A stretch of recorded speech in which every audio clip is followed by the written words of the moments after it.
How is it going, battlers? Welcome back yet again here to the Go Stadium. We do have another upload of Elite Trainer playoffs for you. So this episode today is going to be featuring FlarkeFiasco and Ross123123.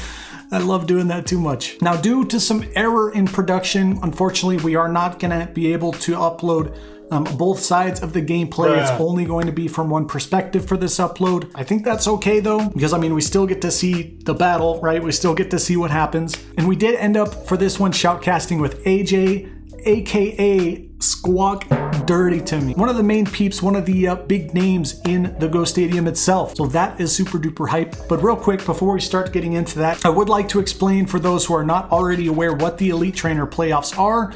I want to explain to you what it is so it makes a little more sense. If you already know what it is and you want to just go ahead and skip forward straight to the battles, that's fine. I'll put the timestamp right there. Go ahead, skip ahead and enjoy the PvP content. But the Elite Trainer playoffs. So what are the Elite Trainer playoffs? Well, in the Go Stadium itself, how it's organized for the remote PvP tournaments, basically there are tons of different towns in leagues. So each town represents its own league, just like it was in the Pokemon Go main series games and or the original show, right? So you have Pallet Town, Viridian, Pewter, etc. Now each town and league has seasons and playoffs in between the seasons, but new towns and new leagues, etc. only get added as the Go Stadium grows and more tournaments need to be held. So because of that, some of the earlier leagues, such as Pallet and Viridian, are in season 3, getting into season 4, etc. And some of the newer ones, such as Cherry Grove, are just starting. So it's all in the Go Stadium, but they're different seasons and different timelines. The Elite Trainer is a tier within the league and within the town, and it is the absolute highest tier that you can reach. So basically it's, first place and or top dog battlers, or the best battler out of this group, or the best small groups of battlers out of this large group of battlers. But because of the growth rate and whatnot with the leagues and the towns, the Elite Trainer tier does not actually end up becoming active until season 3. So at the end of season 2 and before the beginning of season 3, that lapse of time where they have the playoffs is when those Elite Trainer playoffs occur. And obviously the winner of said playoffs advance to the Elite Trainer tier in season 3, and the losers not demote, I guess, kind of a lateral, not demote, kind of a lateral movement to gym leader. Yeah, the gym leader tier, which is the second, the runner up for the entire season, etc. So that's basically what this is. That is what's going on. We'll go ahead and get right into the shoutcasting between myself and mostly AJ, aka Squawk Dirty to Me of the Go Stadium. But one thing real quick too, we do want to give a shout out to FlarkeFiasco, one of the competitors for this upload today. He does create PvP content and he has his own YouTube channel. So obviously the Go Stadium, we want to highlight as many content creators and competitors as possible. So I'm going to put his link in the description below. If you want to go ahead and check him out and see what he's made of, obviously he's got the right stuff because he's doing this playoff in the first place. Go ahead and check him out. But let's go ahead and get into the battles, huh?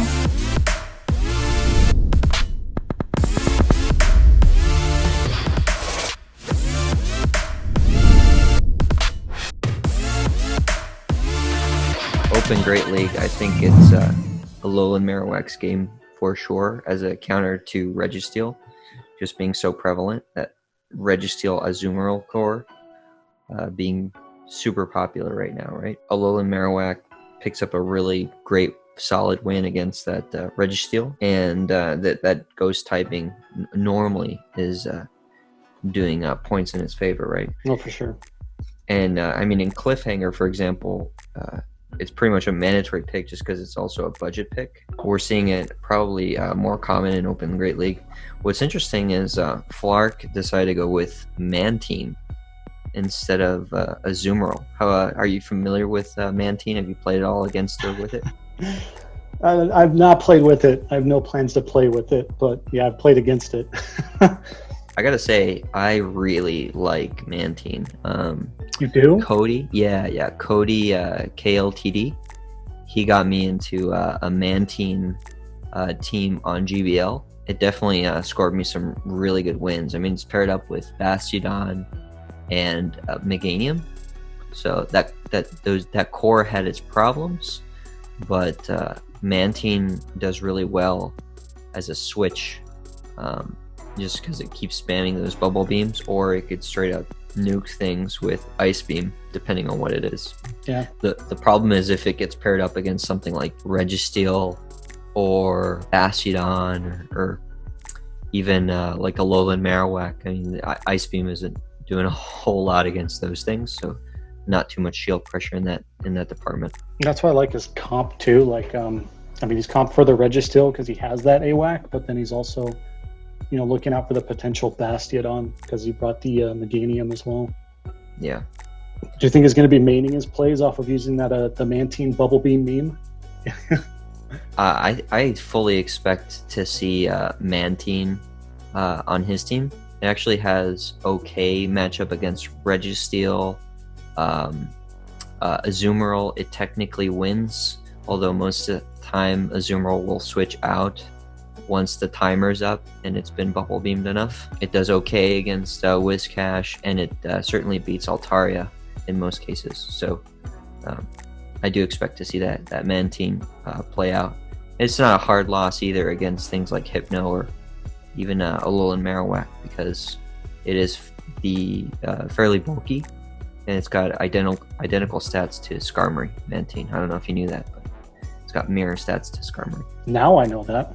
Yeah. Looking at Ross's comp though, one thing that comes to mind, because he brought the Hypno, right? I'm thinking maybe he's running the was it Confusion, Thunder Punch, and Focus Blast, and or Shadow Ball possibly. And then, if that's the case, I'm thinking I'm thinking it does not have Play Rough since he has the Hypno. I'm thinking that's just Ice Beam Hydro Pump Azumarill. Yeah. And then he might be using that Hypno for like an Azu counter. Yeah, I mean, Ross's team is pretty much straight meta. Hypno's a little bit of spice, but it's certainly very up there. Yeah, that's all basically meta. Yeah. I think Flarks is basically just core meta too. I mean, I feel like Mantine is a little spicy, and then the Alolan Raichu is definitely spicy. But as we've seen, shout out to Valor Ash, how the set in Go Battle Leagues has been with using Alolan Raichu. Like, It's almost borderline meta itself if it gets the right matchup. So strong anti-meta for sure, but yeah, I mean, it's almost so prevalent that it is becoming meta just by virtue of that. It does. I mean, the Wild Charge can hit like a truck to a Registeel. It can still do a great amount of damage.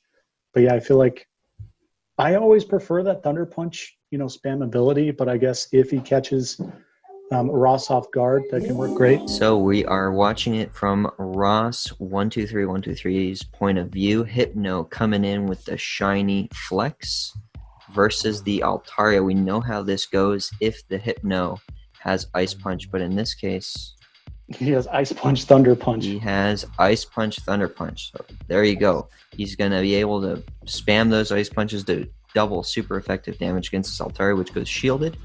And I do expect a switch out here soon after the Altaria is done, throwing out that Sky Attack.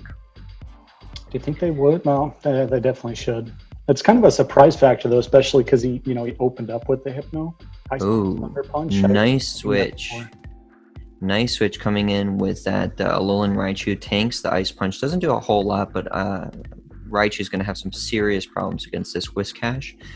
Whiscash not having too many threats, other than that Meganium potentially in the back, but it can still offer that Blizzard in return. So it's a matter of whether Flark decides to come out with the Altaria again and hopefully beat it to the potential Blizzard.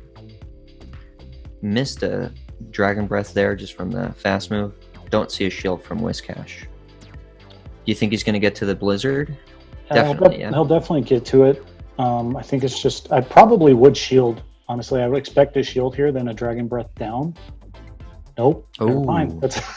He opted to maintain his shield. Has a Mantine there in the back. Blizzard would have only done neutral damage thanks to its water typing. Mantine is going to be able to spam those bubble beams like a crazy person. I mean, this is not a great matchup for Altara even. I expect no shield here. Most people don't want to shield the Bubble Beam, and I think it's going to be an Ice Beam, yes.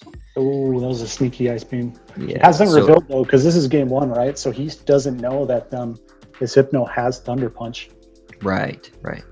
Yeah, so honestly, save the shields for Hypno, drain the energy from this Mantine, hopefully get a shield, but if not, you have double super effective against the Mantine. It's going to be GG's. Oh, man. Oh, the Hypno's It's low. going to be really close. It's, why did you go Ice Punch? Punch, Thunder Punch for both, what is it, 35 energy? Yeah, Ice Punch seems like a strange call here for sure. And aren't they the same energy? Yeah, they're the same energy. I mean, I guess probably would have gone shielded either way, so. Okay, Hypno's going to be able to just do a whole lot more aggregate damage with those confusions, but he's just not able to make it in time before a Bubble Beam and goes down in flames with that 1 HP on the Mantine, but of course, Altari is able to clean it up there thanks to that switch. Yeah, he had Altaria, Mantine, Alolan Raichu, and we do see Azumarill versus Alolan Raichu in the lead. Phenomenal lead for Flark. Those Volt Switches are going to add up. Azumarill doesn't have to switch super fast out of there. He can farm a little bit since it is quite tanky. He's trying to potentially catch a Thunder Punch from that Alolan Raichu. Now, note that Flark is running the Grass Knot Wild Charge variant, so he's doing a ton of damage. Just a ton of damage against this Altaria, and that is the bold move, right? Going for the Dragon Pulse here is going to do a ton of super effective if it goes unshielded, and it does.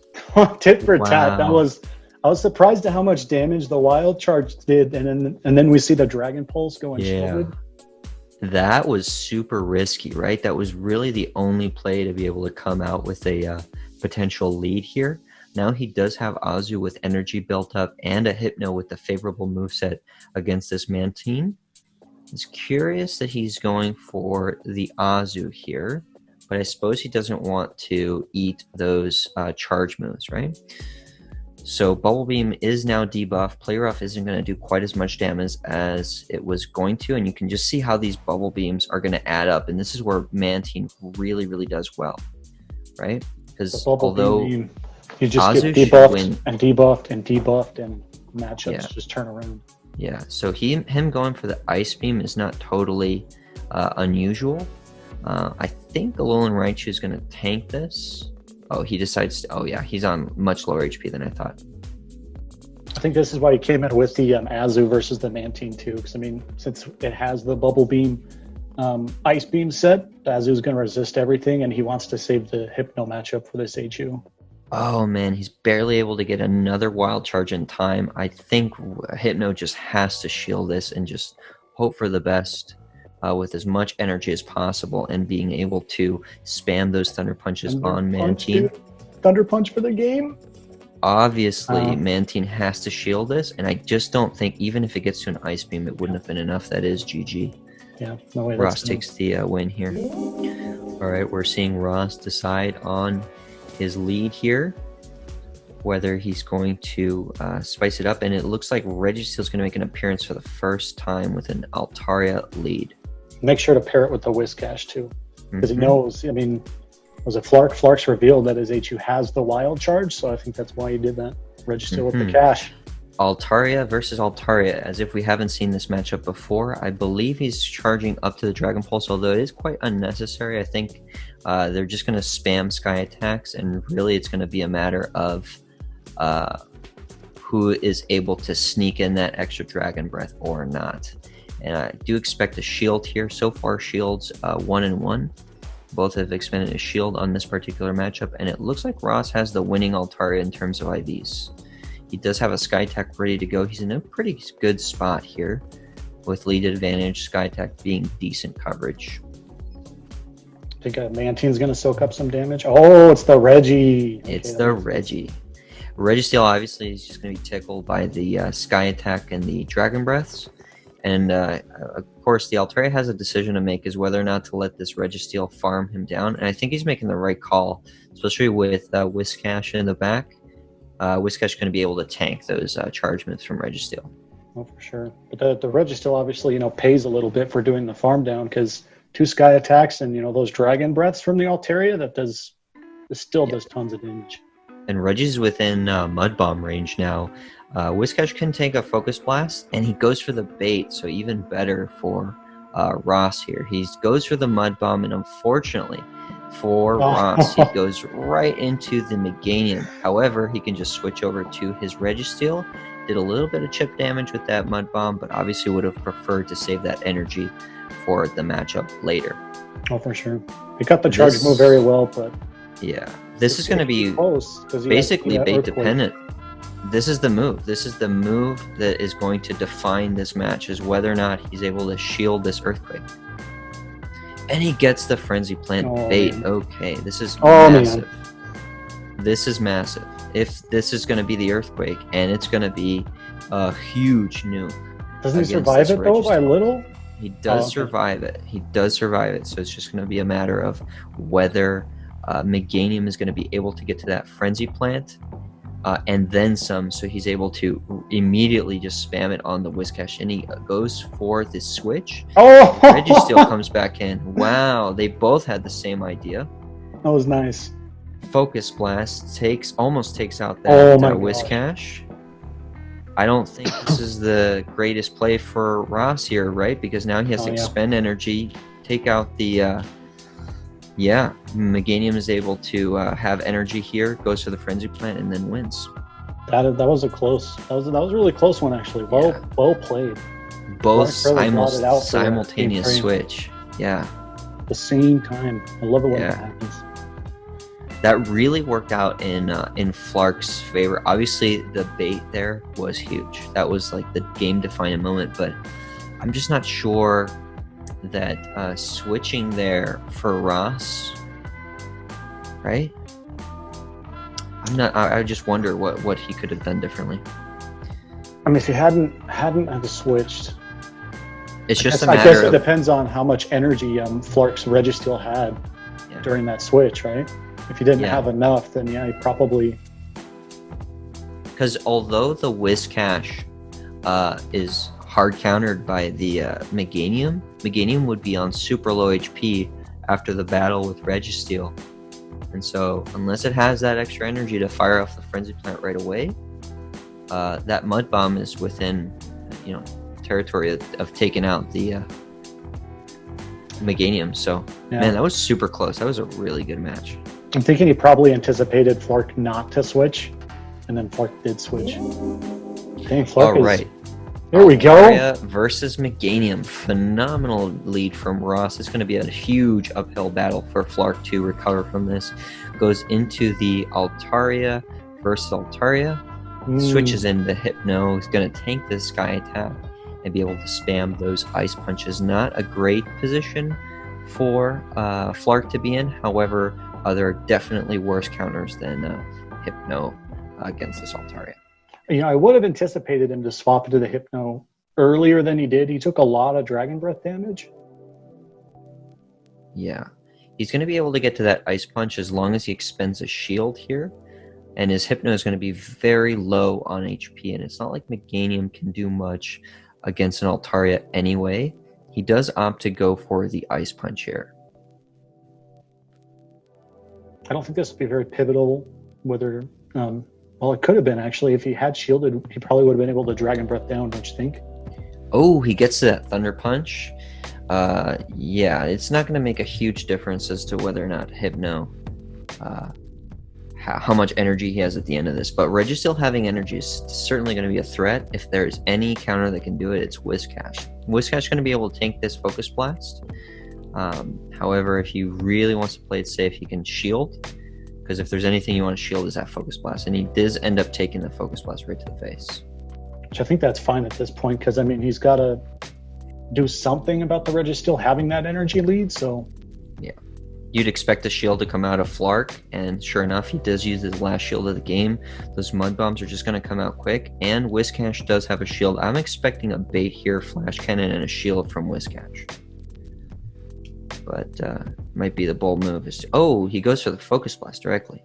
That is certainly interesting. Switch to Meganium, counter switch to Altaria. and That's that a- is pretty That's much a hard it. I mean, close. You know, yeah. that's the thing, man. If you have a Meganium over Venusaur, I mean, at least Venusaur has the Sludge Bomb, but Meganium cannot do anything against him at Altaria or Skarmory. Yeah, no matter what happens, Altaria is just going to be double resisting any charge move from Meganium. He spams the Sky Attack. Registeel might be able to hang on after this hit, but the barrage of Dragon Breath is just going to be too much, and that is GG. Yeah, that's GG's. Hard GG's. Yeah, that was very fun to watch. I think my favorite moment was Battle 3 in that Meganium versus Registeel, and Flark able to pull off that bait and then the simultaneous switch from both players. That was really fun. It was pretty crazy too, because again, like I said, I did not expect him to swap, but then afterwards I was thinking maybe he expected Flark not to swap, and so he did. Is like it felt like triple Inception in Game 3 there.